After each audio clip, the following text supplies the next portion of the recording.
এ দুনিয়াবাসী মহব্বত করে কয় একটু মন দিয়ে শুনি।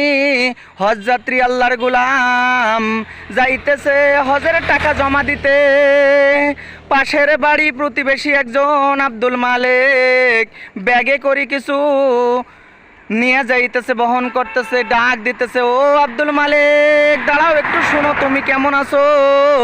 এবার আব্দুল মালিক একটু তাড়াতাড়ি যাওয়ার চেষ্টা করতেছে, ধমক দিয়ে বলে, আব্দুল মালিক তুমি তো সব সময় আমি দেখলেই আমার কাছে আসতে, সালাম দিতে, আজ কেন তুমি চলে যাও? দাঁড়াও একটু শুনি তুমি কেমন আছো।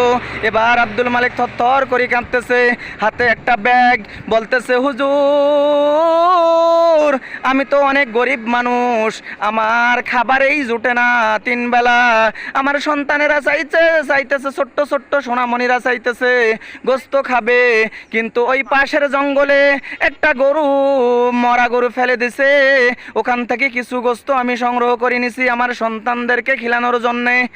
এ হজ যাত্রী এই সমস্ত কথা আপনি শুনে কি করবেন? থরথর করে কাঁদতেছে, চোখ দিয়ে বৃষ্টির ফোঁটার মতো পানি ঝরতেছে।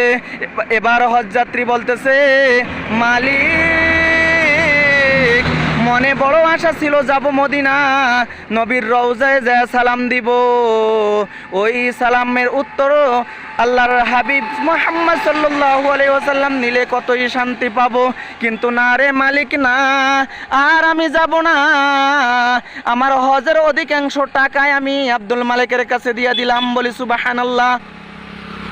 এবার আব্দুল মালিক নিতে অস্বীকার করে, যখন অস্বীকার করে তখন হজ যাত্রী আল্লাহর গোলাম বলতেছে, এ আব্দুল মালিক তুমি যদি টাকাটা না নাও, হাসরের ময়দানে মালিকের দরবারে আমি আল্লাহর কাছে বিচার দিব যে তোমার সন্তান আদিকে তুমি সুযোগ থাকা সত্ত্বেও সুন্দর করে চালাও নাই।